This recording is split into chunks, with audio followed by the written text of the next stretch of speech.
Hello, and welcome to Gilmore's Glorious Gossip, a show dedicated to Critical Role over on the Geek and Sundry Twitch channel.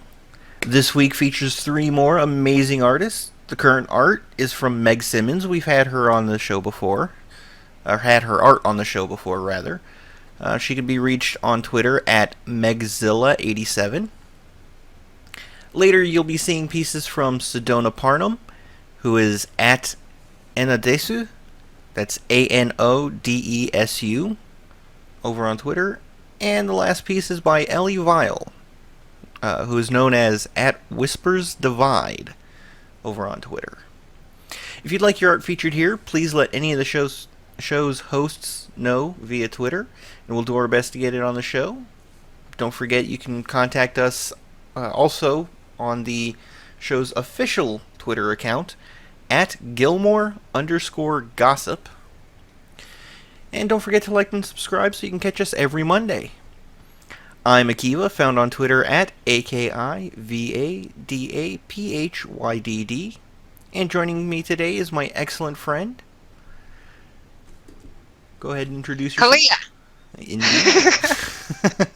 Also known as at Cosmic Candy, that's Candi on Twitter, and that is me. Yep, we don't have a question today. This weekend was just bonkers with everything going on. If you're not aware, Saturday, April 30th, was Tabletop Day, and there was just so much going on for everybody. And unfortunately, I was at my friendly local. I was at my friendly local game store from 10 in the morning until about 8:30 or 9 o'clock at night. I was running D&D one-shots. I ran a completely improv D&D one-shot, and then later ran the first Adventurers League module for Season 4, DDAL 4-1, Suits of the Mists. Very cool. Everything went well then? Oh yeah, everything was awesome. The Holy Improv game was a lot of fun, and I played with. There were 3 of my local Adventurers League players that had showed up, and then we had 2 brand new people that had never played D&D before, and they jumped right in and they had a great time. So hoping that we'll see them again on Wednesday. Nice. Well, in addition to all of that, on Monday, like way back last week, there was the Goblin one-shot. Oh my god, that was amazing. Oh, it was hilarious. I don't want to get into that because we focus more on Critical Role here. However, I do want to say you must go see it. Yeah. It is currently up on the Geek and Sundry Twitch channel. Who was your favorite character from the Goblin one-shot? Piglet! Had to be Yes. Piglet. Absolutely. Ashley Birch is agree. amazing. Ashley Birch is amazing. Indeed. That I could go on for hours about that just that one shot alone, but not why we're here this time, at least. Well, and also we had this past weekend. We had the PAX East D&D one shot with Chris Perkins. Yes, which they did a really great job with doing a round robin style DMing session. Yeah, I was just about to say, Chris Perkins surprised us, and he was actually a player. He was not a DM this time around. He was playing Drizzt Do'Urden from the Icewind Dale books. And Mike Krahulik, who plays he plays Jim Dark Magic typically, he started off with his adventure that he wrote. And then we had Patrick Rothfuss, who plays Viari, their bard. He wrote an adventure, and they played through his adventure second, and they were both amazing. Indeed. And actually, both, if I'm not mistaken, both of their adventures, I know Patrick's definitely, but I believe yes. both of them are up on the DM's Guild. both of them are up on the DMs Guild, and I went out immediately after the episode aired and downloaded both of them. Um, do a search for packs, and they should come right up. Um, Patrick's is called the Istar Project, I believe. That's ISTAR. And Mike's is called How Not to Host a Murder. Mystery, yeah. Yeah, How Not to Host a Murder Mystery. But both of them were awesome. They're not up yet on the Penny Arcade channel, but they should be soon. So They should also. I think they're also going to be up on the Wizards of the Coast Twitch channel, or their YouTube at the very least. They said it was supposed to be up on their YouTube, but I've been keeping an eye on their YouTube. It's not up there yet, but it should be up there soon. I think they're waiting for Penny Arcade to put theirs up first. Got it. That would make sense. Yeah. So just a few pre-show notes for Critical Role this episode. They had a computer die on them, so there were some tech issues. More specifically, it was a What's the capture card? The capture card die on them. So they were only able to do one camera at a time rather than the normal setup that they have, where you can see both tables and Matt, and the character sheets and such. But the cameramen, the beautiful dwarven forge terrain and scenery.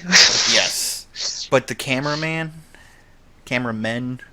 whoever it was that was running the cameras, did such an amazing job and really spoiled a lot of us this one. Yeah. So definitely, if you're watching this to get an idea of what you may have missed if you weren't able to watch it live, you really need to see it, because the GNS team showed a lot of skill. Yeah, their cuts were pretty impressive, back and forth between the camera and the only one that I remember a lot of chat was yelling, "We want to see the minis, we want to see the toothpicks and stuff," and we did eventually get to see them, but it wasn't as soon as we wanted it to be. Yeah. Because of the technical difficulties, there wasn't an overhead shot this time, but they did have that camera that was set up at the low angle across it, so we got a good view of it. And I think they were setting that. They actually pulled cameras out to set that up, because they didn't have it set up beforehand. Right. But during the pre-show notes, Matt mentioned a Dragon Plus interview that he had done, and the link to that issue where the interview is will be down in the description below. Definitely go take a look at it, because it gives some good insight into the thought process that goes into having a live show. It doesn't directly compare and contrast a live show versus a private show, but it gives some good insight into some things that should be considered and that sort of thing. And one thing I forgot to mention, while we were talking about Tabletop Day, Matt and Liam had an appearance at the end of Tabletop Day in a little game called Everyone is John. Oh god, that was hilarious. Oh, also with them was Grant Imahara from Mythbusters fame. Yes, Mythbusters and Robot Wars and just so many different shows that we don't have time to discuss, but Grant is one of my favorite TV personalities. Yep, Grant is fun. And yeah, but if you have a subscription to Geek and Sundry, go watch that video on demand. And I think the last 2 hours, maybe hour and a half, is the Everyone is John game, and it's just hilarious. So, All right. Getting into the episode. We start out, Scanlan has just escaped, gotten into the temple, and so he, gives a short little brief to Dr. Dranzel and Kaylee.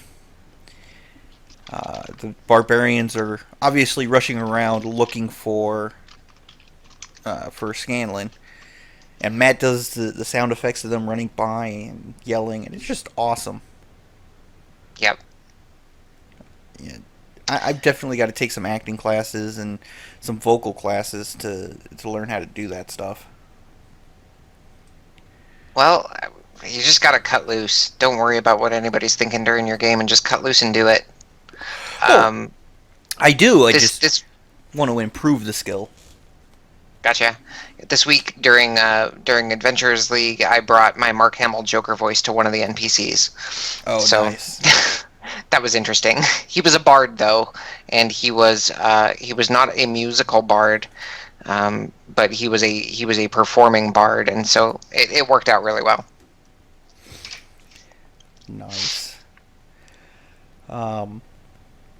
So, knowing that the barbarians are looking for him, and that Scanlan has inadvertently led them to where these refugees are, he quickly concocts a plan.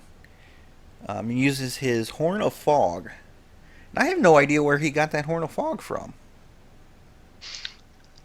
Well, I think he was using the. I think he was actually using the spellcasting horn that he uses, just to increase the what am I saying? The concentration on it, like the. Well, for that he would have to use his Iron Stone. Hmm. But the way he said it, he had blown his Horn of Fog, and that is an actual magic item. Which Wonder if that was something that he got pre-stream, or it's possible. I seem to remember him getting it in one of the episodes, but I don't recall which one. If you guys know which episode he got it in, please let us know, because I don't remember him getting it at all. So, and with 51 episodes now under our belt, yeah, that's a lot of episodes to go through just to find one item. So, if you guys see it, let us know. After he fills the room with this fog, he casts Minor Illusion to create the Strongjaw Stonejaw head, just sort of floating in the middle of it. And he has Kaylee use her vocal tricks. ventriloquism. Yes, and with what she did, I couldn't find a spell that did specifically what she was doing. So I don't know if it was a homebrew spell or if it was just a different use of Minor Illusion. Because I would think that it was ghost sound, personally. Well, Ghost Sound says that it creates whispers and that sort of thing. That it doesn't do the voices like that. But Minor Illusion, reading the Minor Illusion spell, you can use it, quote unquote, discreetly, meaning with discretion, not, trying to keep it on the down low, just using a certain discretion, which would allow it to do exactly what she was trying to do. Aha.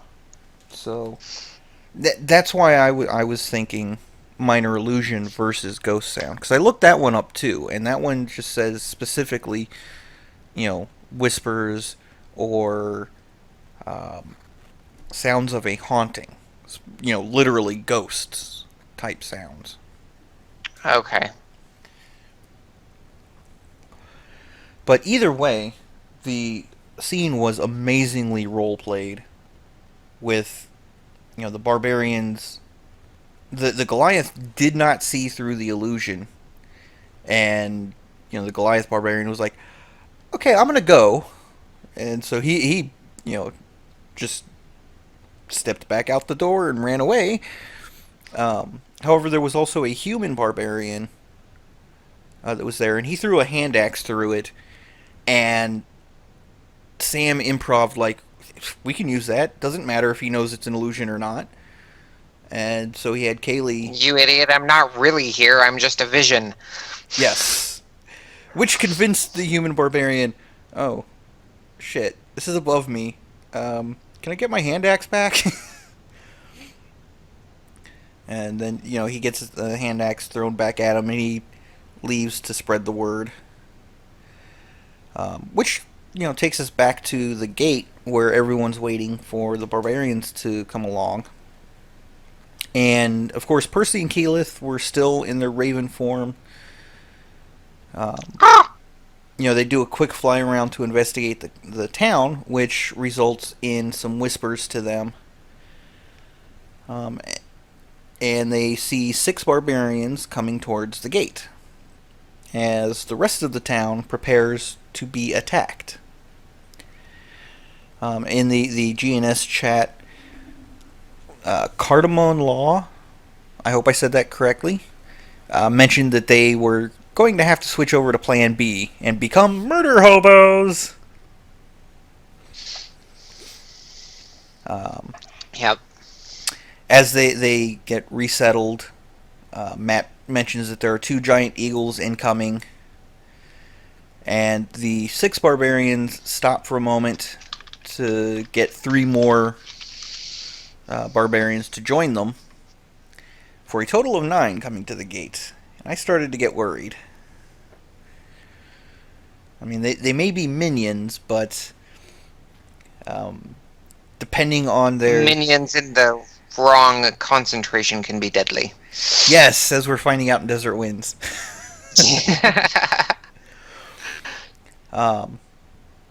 But they stop just outside the gate, right before the pit trap. So Grog steps out, pretends to be Stonejaw for a moment, and the barbarians decide to just rush him, which is good for for Vox Machina, because 7 of them dropped into the trap, 3 of them making their dex saves to catch onto the side. 2 of them are able to stop short, but 4 of them hit the bottom and take 83 damage.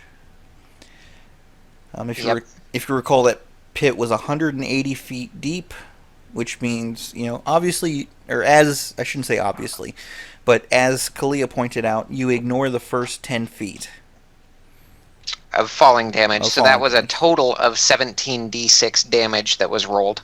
Yep. For a Matt, if Matt had gotten all 6s on them, it would have been a total of 102 damage. So 80, how much was it? 83. Yeah, not far off of that. Yeah. Ow. Yep. Percy flies over to one of the buildings behind the barbarians, at which point Keyleth drops the polymorph spell on him. So he's back in his human form, and he takes 2 shots to push the remaining 2 into the pit. They make one of them makes their dex save, so we now have 4 holding onto the side, and then the twins make their attacks, and they all hit well enough to beat the 3/4 cover that they had from the pit wall. And Vax's assassinate goes off, and he just obliterates one of them.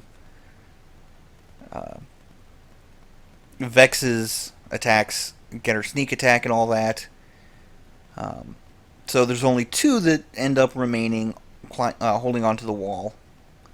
And about that time, Keyleth gets attacked by a giant eagle. I'm not going to go into too much about the giant eagles.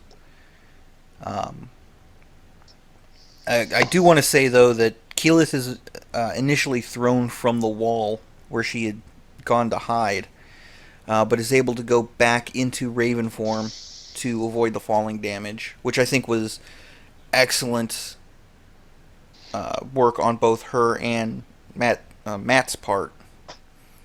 Right. He had her roll a Because concentration he check. had, yeah, yeah.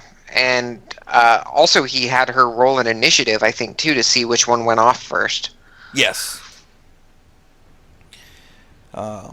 And she was able to get it off pretty quickly, so that was great. I think she rolled a nat 20, if I'm remembering right. Yes, for a total of 24.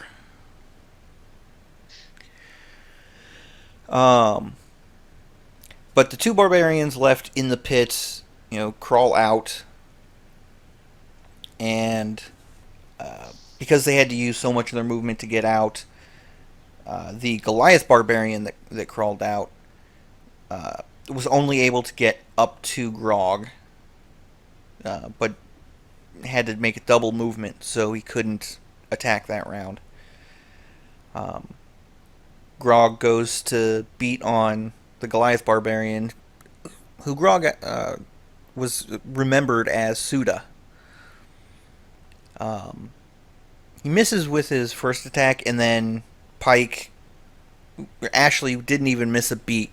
As soon as he said he missed, she goes, "Oh, Borgod's blessing," which turns a miss into a hit. Yeah, it adds 10 plus 10 to the attack roll, I believe. Yes. I was looking it up as Which, I was in saying most that. instances, is going to turn it into a hit. Oh yeah. Oh yeah. Unless you roll a nat 1. Because a nat 1 is a fail regardless of what you do to it. Right. In most games. Other DMs may have other ideas. I'll throw that out there. Yeah, sometimes they throw their weapons away. Yeah.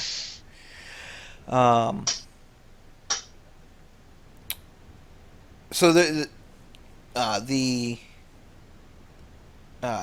players are like, hey, we want to see what's going on.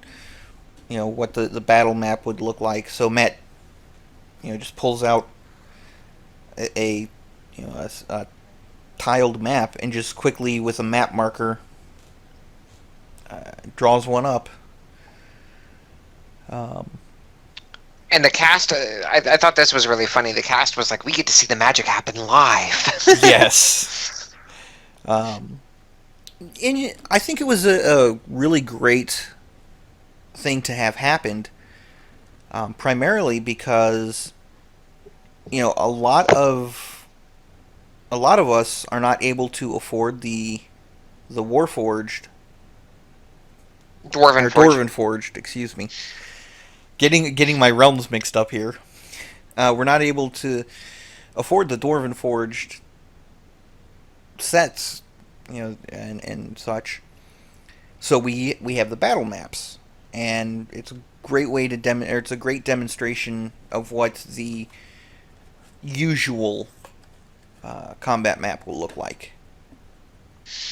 And I've got a large one that I use for my D&D Adventurers League games, and we're playing through Curse of Strahd right now for Adventurers League, and so I had the floor that the party was currently on, which I believe was the actual dungeon proper, and then the final confrontation room drawn out, and thank goodness it was as large as it was, because I used the entire map for both of those maps and had like one space in between, but I rolled it up like a scroll, and I was able to open one side and show them the one map, roll it up, open the other one and show them the other map without any trouble in between.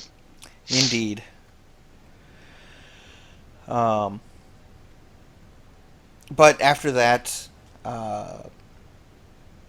the Goliath barbarian that Grog is facing off with, Suda, he gets in his attacks, and he uses 4 attacks, which tells me that although he is a quote-unquote barbarian, because he's a member of the barbarian herd, I think he's more of a fighter class. Depending on what level he is. I mean, he could even be a monk. I'm gonna doubt that. I'm thinking, barbarian fighter cross Well, class. because fighters don't get 4 attacks until like level 15, 18, somewhere around there. Unless he's using an action surge, which he did. That, that's true too. So that's where the fighter comes in. He uses the action surge. But um, but his attacks, because Grog is raging, are pretty ineffective. And so Travis just goes, "Oh, Tiny Dancer, you are fucked." Mm-hmm. Um, at which point the human barbarian that climbed out with him, uh, he moved to attack, and the twins are just like, nope. And so, because they had held their turn, they took their attacks, um, and both of the, although they didn't kill the barbarian in that turn, both of the barbarian's attacks uh, do nothing really. Um, but in the next round, uh, the human barbarian is killed as Grog pushes Suda back towards the pit, and then Yep. gets some information from him as to where Kevdak and I'm having a brain fart here. Grog's cousin, Zanror. Zanroar. Yes, where Kevdak and Zanror are. And once he gets that information, he drops them into the pit. So, quite an effective use of that pre-planning and that pit. Wish our planning went half as well in Desert Winds. Yeah, yeah. But, I mean, you never really know what the DM has in store for you, so. True, very true. So at that point, we switch back over to Scanlan, um, and he decides that he's going to use seeming to make the refugees look like half-orc barbarians, and it's just hilarious when Matt mentions that Scanlan and Kaylee and the shorter members of the refugee group look like goblin-like half-orcs. Right. Um, Goblinoid halflings, basically. yes. So they, make their way to the sewers. Um, and as they're leaving, Keyleth, who had, gone to make a circuit of the city, um, sees Scanlan's group, but because they look like half-orcs, she doesn't know it's Scanlan. And as she's making the insight check, she decides she doesn't want to take the first roll before it hits the table, so she tries to catch it. There was some talk in the GNS chat, real short, real minor, asking about what she was doing, if she had, the luck and all that. And no, she doesn't have luck. She literally, tossed the dice into the air, decided, nope, don't want to take that one, and tried to catch it. And then she picked it up before she could see if it landed on anything. Right. So she honestly Right, doesn't... sometimes as a player, you just get that feeling. Yes. Absolutely. But no, there was no intent of cheating or anything like that. It was just she didn't see what it rolled. She didn't anything like that. So, she did a quote-unquote second roll. And despite rolling quite well on that insight check, she doesn't know that it's Scanlan. And there was a lot of yelling in the Geek and Sundry chat of metagaming. And I can see where they were coming from with that. they did. I think the players did a really good job of not actually metagaming. But that situation could have very easily gone metagaming. Yeah, it could have, but they didn't. I don't know why Geek and Sundry Chat would have been calling for metagaming there. I don't remember exactly who said it, but one of the comments in the GNS chat was that metagaming must have popped up on someone's word of the day calendar because they weren't using it properly. So, I must have. yeah. And I apologize for everybody who heard my air conditioning kick on. It's rather hot here in Illinois, so little background noise. It's not too bad. Okay. Um, but during their escape, Scanlan's group, stopped by another group of barbarians, and he bluffs his way out of having to fight them because he's got a bunch of civilians with him. And of course, Scanlan is not a frontline fighter either, so uh, he did pretty good with that. They end up Right. they end up having one of the barbarians, another human barbarian, follow them um, as they chase after what Scanlan called an undead gnome. Um, but they make it to the sewer grate, and Dr. Dranzel, who, if you'll recall, is already a half-orc. So as Matt said, he looks just like himself, but his clothing, the appearance of his clothing has changed. So he's enjoying the new role. Um, but Dr. Dranzel opens up the sewer grate for the refugees and all that to get down. And he opens it with a natural 20, which prompts Sam into saying, "Everyone can beat doors but us." Yep. I think, honestly, doors and traps, with 5th edition, I'm finding that more often than not, doors and traps are a player's bane. I've found that too. Um, I know with Desert Winds, you guys went through that dungeon crawl, and there were so many doors and so many traps there, and you guys did really well because you bypassed like probably half of the dungeon at least. Primarily yeah, because we found secret passages. Yep, yep. But there were so many doors that were there that were, like portcullises and stuff, and they've got varying hardness, hit point levels, all of that stuff. Yeah. And they make it very difficult to get through. Now, even though I played 3.5 extensively, 3rd edition and 3.5, I don't know what the difference is between doors in 3rd and 3.5 and doors in 5th edition. Like, what changed? What made them more difficult to get through?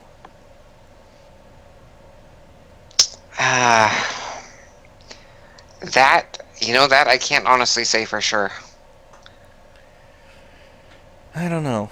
I do one thing I think might lead into it was with 3rd edition and 3.5, you bought ranks into your skills which had massive boosts to your actual skill checks, and I think that might be it.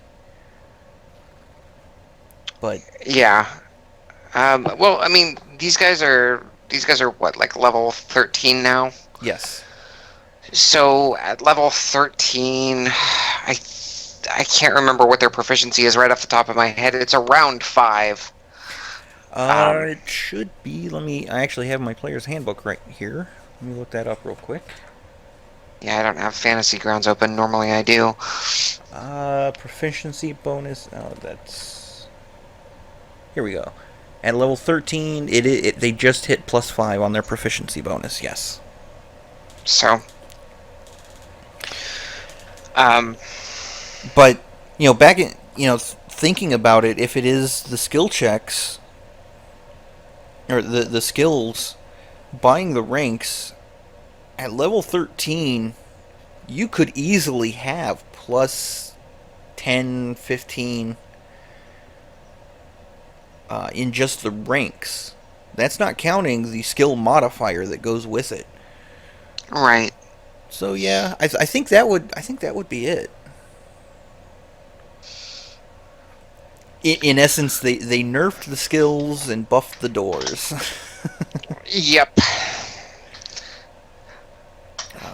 But I mean, you also have to take into account too things like rogues with their lockpick kits get double proficiency bonus on top, so that gives them a plus. That gives them a +4.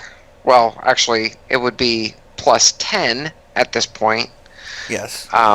With a lockpicking kit with double proficiency. So. Yeah, and I think a lot of people playing 5th edition forget about that. That although the way I've seen a lot of DMs in 5th edition playing it is that it's just a thieves tool check, which is you add your proficiency to it, when it should be sleight of hand plus thieves tools for the double, which doubles in the end doubles the proficiency. So I don't know. But Yep. After they open the grate, the human watcher, as I ended up calling them, um, came around, and just as the group was starting to head into the sewer, and once Scanlan mentioned, "Hey, you know, we saw the gnome go into the sewer. We're following." The human barbarian was like, "Well, I better go report this." Kaylee ends up having to knock him out with a sleep spell. And as they go into the sewer, Scanlan decides to stay behind so he can rejoin Vox Machina. Good call on him for doing that. However, Yep. he then just leaves so that the barbarian can wake up, tell people, and then they go into the sewers after the refugees. Oh boy.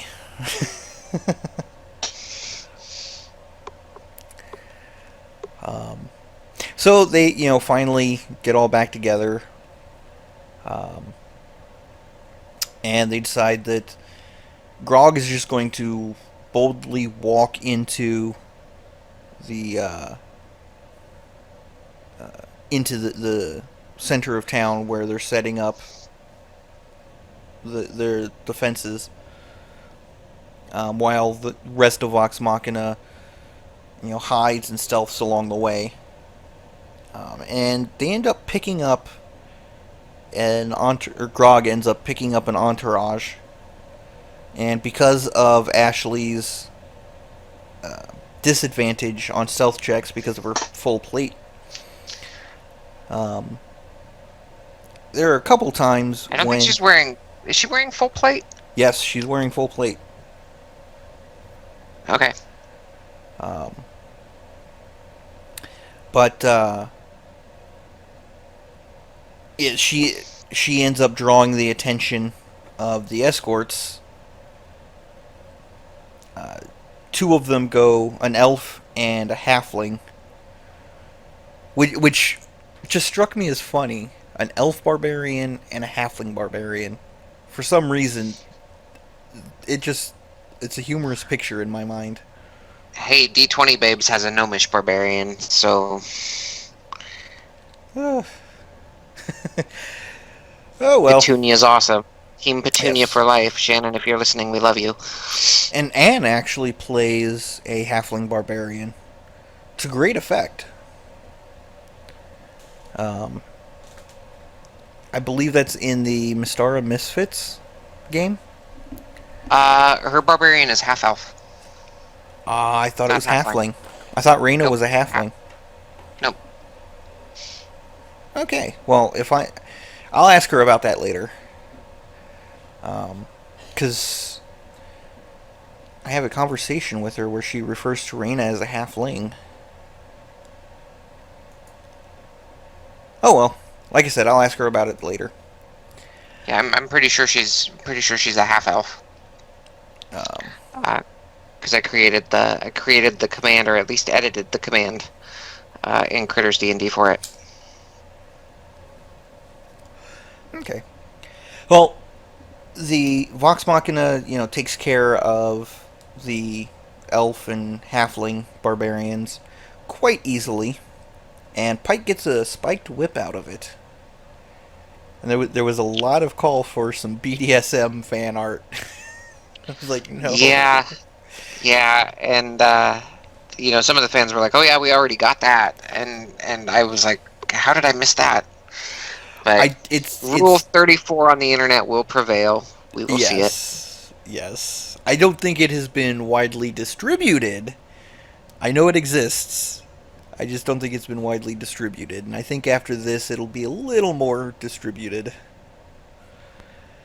Um, so they after that little incursion, they're stealthing along again and again. Pike alerts the escorts that they're being followed, and that's when Matt brings up that she had commissioned a set of silent plate mail from Gilmore that she Yep, I never picked remember up. it. Nope. And unfortunately, I think it's currently in Thordak's hoard, is my guess. Very possible. It's very, very possible because, as we recall, I was just watching episode 41 with my daughter, which was actually the episode where we had Garthok Yep. guest appearing, and they said we've already been back for we've already made 3 trips, so whatever they picked up in there, it's probably gone now. Yep. Oh well. Hopefully they'll be able to get it before or just after the fight with Thordak. We'll see. But the group, you know, Scanlan grabs Pike and Dimension Doors for the last time that day up to the top of the roofs. Keyleth goes air elemental form and hides in a crack in a door, which I love that little blurb in the air elemental Yep. passage that they can hide in a space of any size. Oh, so many So as possibilities. long as there can be air there, they can be there. Yep. So after the barbarians that are looking for them pass by, the group then converges on an empty house where they take a short rest, um, and they decide to just. Or no, that was before they split up with the. Never mind, I'm getting things out of order. Little details will trip you up every time. Um, One thing I forgot to mention was when they finished off the halfling barbarian, we actually got to see Scanlan use the vestige that he got from the Sphinx. Yes, that was awesome. Indeed. And I love the way he played it, because Sam knows Scanlan's not a frontline fighter, so he doesn't really use swords all that much. He focuses more on his magic and his songs. So he actually covered his eyes as he went to stab. And he thought he missed because he rolled so well that it just, carved through the halfling's head like a hot knife through butter, as Matt was trying to say. But the sword vibrates, so it cleaned itself when he pulled it out. I like that little. I don't know what it is. I love the little details like that. Yeah, yeah, it's awesome. It really is. So, the group eventually makes their way to the center of, or to the town square, as it was, and that's when Matt. I was thinking, considering the time, that they were probably going to wrap up there before they got into the fight. Everybody was. Yeah, but I remember Critters D&D chat was like, Mercer, you son of a bitch, don't you dare. And he didn't. He didn't. He surprised us all. I thought he was going to leave us with a good cliffhanger, but instead he turned to the side and said, "Fetch the square." And he brings out the Doran Forge square that he built. And there's a little scene between Grog and Kevdak, as Grog challenges him. And then we see what the Titanstone Knuckles do. Well, actually, you know what? I want to comment on that scene between Grog and Kevdak, because we haven't seen Travis do a whole lot of long form. I'm going to call it long form improv role play. We True. have not seen him do a whole lot of that. It's typically Liam that does it, typically Sam that do it, and Travis went off the cuff this time, and he was beautiful. He killed it in all of this. He killed it. We've talked about Sam giving master classes on improv here, and everybody in Critters D&D chat was like, oh, he's had that practiced for a long time. I said, you know what? He's still improv, though, because he has to react to what Kevdak says. Yep. And it was a beautiful thing. Oh, yeah. The only thing he knew going in was how he wanted to come off. The specific wording, what Kevdak was going to say, all of that was improv. And it was beautiful. So yes, props to you, Travis. That was fracking amazing. Indeed. So yeah, then Kevdak activates the bracers, or the Titanstone Knuckles, and he has a Titan form. Yep. On top of that, he's Bear Totem. Yep. Even worse. It would take, seeing that, Grog could have said, me and my mates versus you. And Kevdak probably would have been like, okay, that's how you want to play it, let's do it. But at the same time, with the Goliath Code of honor. Yeah, Code of Honor, that really wouldn't have worked. But still, I think Kevdak could have rightfully been cocky enough to have taken that challenge. But, Grog is barely doing any damage to Kevdak at all. And then Kevdak is just whipping his ass. Oh boy. Once Grog realized that he was getting his ass kicked, he drops his arms to the side because he was using the Firebrand Maul, or Warhammer rather, and that got pulled out of his hands. So he was standing there essentially unarmed. He drops his hands to his side, drops to his knees, and just yells out, "Vox Machina! Fuck shit up!" And And that's where we ended it. Matt, you son of a bitch, you found an even better cliffhanger. Even the players were like, no, we can stay a little longer. But, oh, wow. Yeah, that was actually where Matt defended the crew of Geek and Sundry's honor, though, and I'm glad that he did, because that crew Yes. is a hardworking crew. Yes.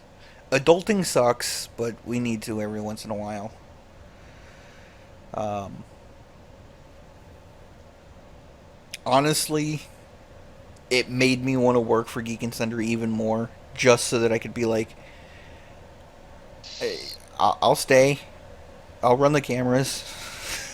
Right. But, oh man.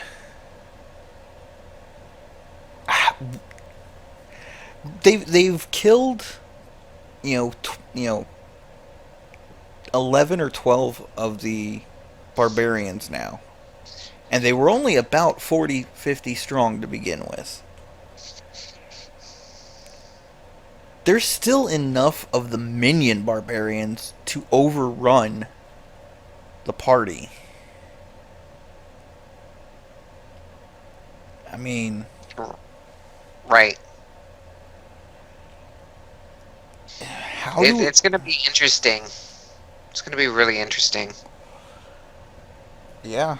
And Scanlan and well, no, Keyleth still has the vast majority of her spells, but I think Scanlan is starting to run low on spells. Yeah, I think so too. Because I mean, they took the rest, but now they've been running all day, and Scanlan has been trying to. He's trying to make things happen. Yeah. And as such, he's having to burn his spells. Which, I mean, at some point, and I think it's good that Scanlan has the. I can't remember the name of the weapon. The blade singer, the blade carver. What is it called? Help me out. I can't think off the top of my head. Give me a moment and I'll look it up. David Bowie tribute weapon, whatever it is. Yes. Now that he's got that, he's going to have to learn to start using it. Because they're in spots where they can't rely on their magic alone. Indeed.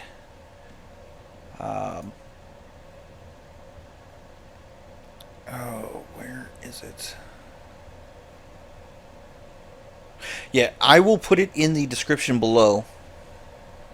Actually, hold on. No, I won't. I will look it up real quick because we have the entire list from the previous episode. So let me take a look real quick. Pardon the sound, if there is any. No, there is not. Good.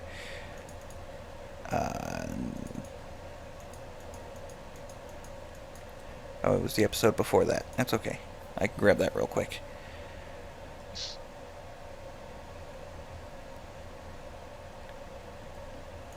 There we go.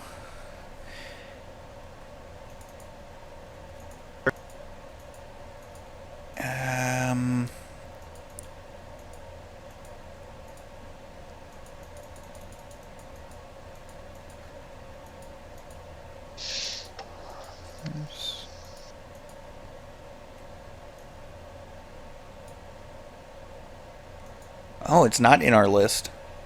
Okay, well, I will have to put that in the description below for everybody. Sorry about that. But yeah, he's going to have to become more of a frontline fighter than he has been in the past. Yeah, because I mean, you run out of spells. What do you do? You can't run away forever. Although my daughter would beg to differ after what she pulled yesterday. She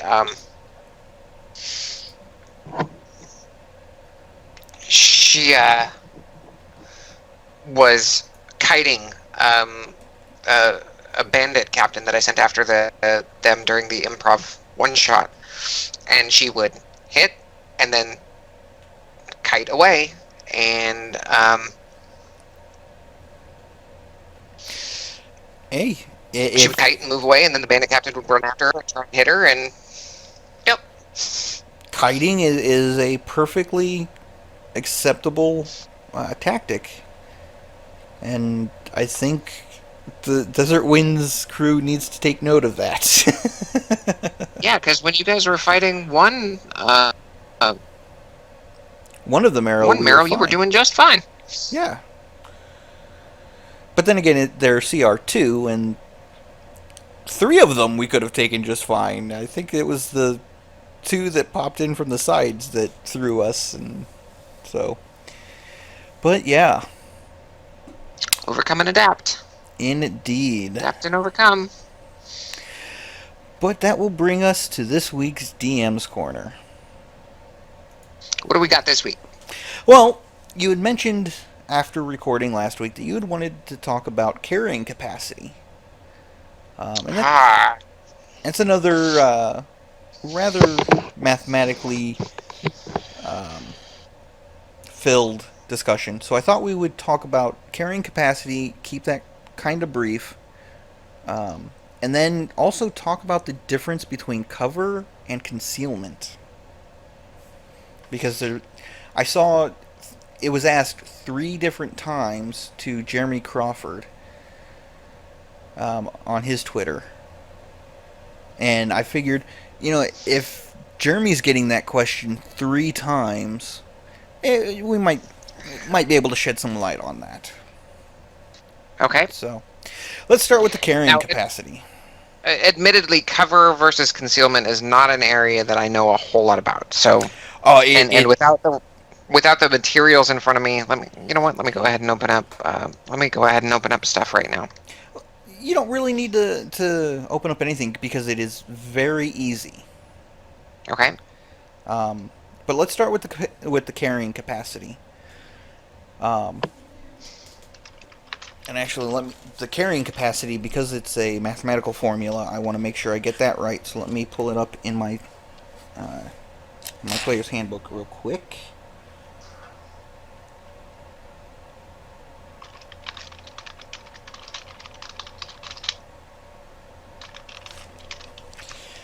And actually, that was it was brought up during the Acquisitions Inc., I believe.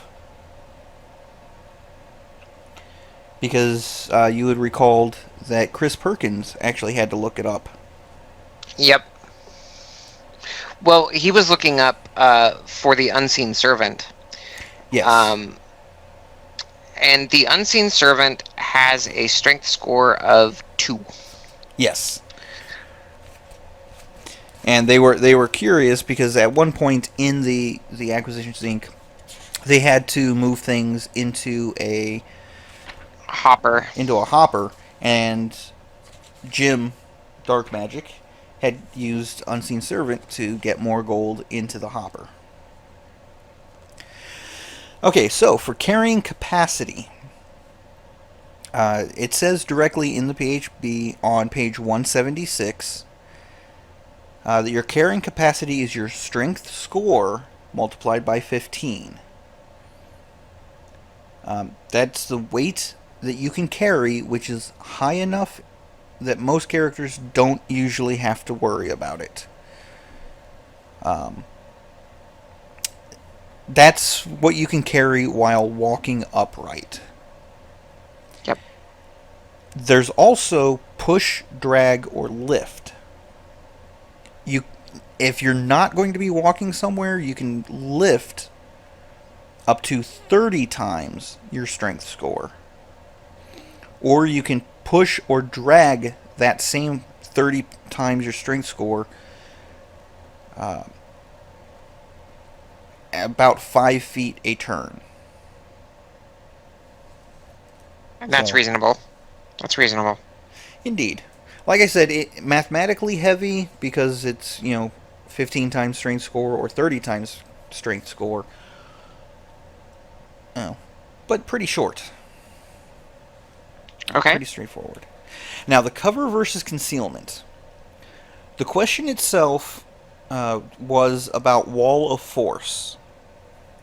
If a player casts Wall of Force, it will give you cover but it's invisible. And a lot of people mistook that to mean that it doesn't really provide cover. So cover is whatever will physically stop an attack. Concealment is what hides you. It doesn't stop an attack if you're concealed, it just makes you harder to hit because they can't see you. And it's possible that you can get both from something. Oh, absolutely. If you're hiding behind a tree, for example, and somebody goes to attack you, well, they can't necessarily see through the tree, and at the same time, there's a tree in the way. They're going to hit the tree, not you. So, but cover comes in different types. You have half cover, 3/4 cover, and total cover. If you have half cover, it gives you a +2 to your AC. If you have 3/4 cover, you get a +5 to your AC. And if you have total cover, they can't hit you at all. Right. So if you have a wall of force, or a perfect example is Odaluk's Resilient Sphere. If you're inside that sphere, you have 100% cover. They cannot hit you. But it's invisible, so it offers no concealment. Right. So, like I said, a pretty easy question, but, it can be a little confusing if you're not used to the specific terms. And I mean, it makes sense. It's straightforward. Yeah. It's really straightforward, as a matter of fact. But that, I believe, will bring us to the end of our episode. I hope you all enjoyed. If you did enjoy, please use a War God's blessing and click that like button. Subscribe. Catch us each and every week, every Monday. Send in any of your D&D or tabletop questions in general using the hashtag DM's Corner. That's DMS Corner. If you want to submit art, please contact us via Twitter. You can get us at the official Twitter, Gilmore_gossip. Or you can reach us individually. I'm at AKIVADAPHYDD, Akiva David. I'm at Cosmic Candy, COSMICCANDI. We hope you enjoyed, and until next week, kick back, relax, and enjoy your games. May all your hits be crits.